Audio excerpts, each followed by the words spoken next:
problemnya adalah di edukasi dan literasi. Dan ini ada kaitan dengan kualitas pendidikan kita, Oke, balik lagi ke pendidikan di masyarakat. keluarga kita, Oke. pendidikan di elit kita, di RT, di RW, kita Jadi bahas maksudnya bareng-bareng. masyarakatnya nih yang nggak ngerti memang untuk ukuran Eh, mana kritik, mana Jangan salahin enggak. masyarakat, tiba-tiba saja ada revolusi informasi. Semua orang punya gadget, everybody is a journalist, semua boleh komen, tetapi buat saya masih baik, tinggal pernah ayo ambil kasus. Oke. Kasus buat saya kalau Pak Jokowi bagus kemarin, udah bagus gitu. Nah, yang nggak boleh ini.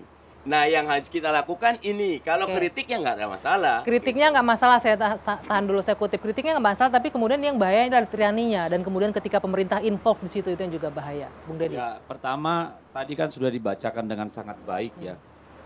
Dengan keinginan luhur gitu ya. Para founding fathers kita sangat menghargai kebebasan. Ya.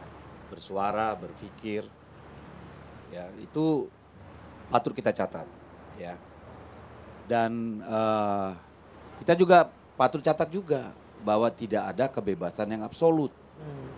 Itu kan juga harus kita catat. Ada rambu-rambu yang ditetapkan oleh undang-undang Ya. juga gitu ya turunannya.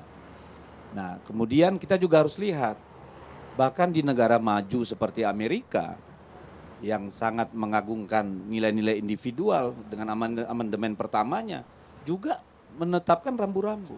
Misalnya dalam kasus pemimpin Ku Klux Klan beretorika menghasut orang untuk melakukan kekacauan, itu dengan tegas hakim agungnya bilang kalau sampai itu terjadi dia tidak akan dilindungi oleh amandemen pertama. Ada juga kasus media massa yang menyiarkan berita yang bohong, ya itu juga sama. Oke. Ketika dia dengan sengaja memberitakan hal-hal yang tidak benar dengan sadar dan sengaja, itu juga tidak dilindungi oleh amandemen pertama. Intinya ada batasannya Ada ya. dimanapun di dunia ada. Tapi batasan. kemudian ada kekhawatiran batasan ini Tetapi, kemudian jadi bentar pasal dulu karet. dong, makanya soal pasal karet itu kan tergantung siapa yang memandang. Oke. Ya, bisa subjektif itu. Objektifnya tentu akan harus melalui pengadilan. Kita juga tidak boleh terlalu alergi dengan proses hukum. Kalau menurut saya. Karena sejelek-jeleknya itulah cara yang paling beradab untuk menyelesaikan masalah. Jadi jangan kalau sudah hukum pasti sudah sudah pasti Ada keterlibatan, ya, dan kekuasaan dan segala macam-macam ya. gitu. Bahwa itu sering digunakan orang berkuasa, yes. Sering juga digunakan oleh masyarakat biasa, yes. Saya pribadi itu 3 kali diadukan ke polisi. Waktu masih caleg, saya caleg pendatang, ditembak dengan penistaan agama, dilaporkan ke Polres Nunukan pada waktu itu. Hanya gara-gara saya mempertanyakan seorang tokoh yang menghina, menghasut di di media sosial, saya upload di Facebook saya, itu dijadikan bahan. Saya didemo di 5 kabupaten kota. Berikutnya sama. Saya menyindir seseorang tidak ada apa-apa, tiba-tiba saya didemo atas nama etnis, ras dan segala macam. Saya diperiksa. Walaupun saya sudah DPR, saya terima, nggak apa-apa. Saya nggak gunakan kekebalan. Jadi ini ya kekacauan kita semua kok. Memang Fadlizon aja pernah kok menggunakan undang-undang ITE ketika dia ada orang yang menulis bahwa dia melakukan politik uang misalnya. Pernah ya. Jadi yang kita harus lihat itu pertama tadi ada batasan. Ya. Jadi gini, kritik itu sangat diperlukan. Oke. Tidak saja oleh orang-orang dengan integritas seperti Bung Haris ya, yang tentu sudah memahami yang namanya critical thinking, berpikir kritis. Karena berpikir kritis itu adalah bahan baku peradaban. Ya. Tetapi critical thinking itu hanya bisa dilakukan memang dengan kesadaran yang yang penuh gitu ya, sehingga menjadi kompeten.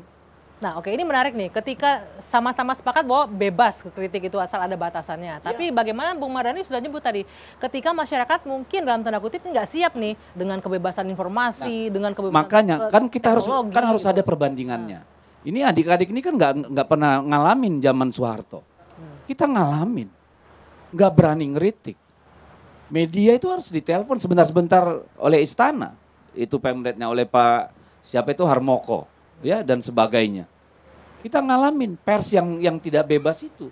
Jadi sekarang hak sudah untuk jauh lebih berorganisasi. baik gitu ya. Dulu dengan sistem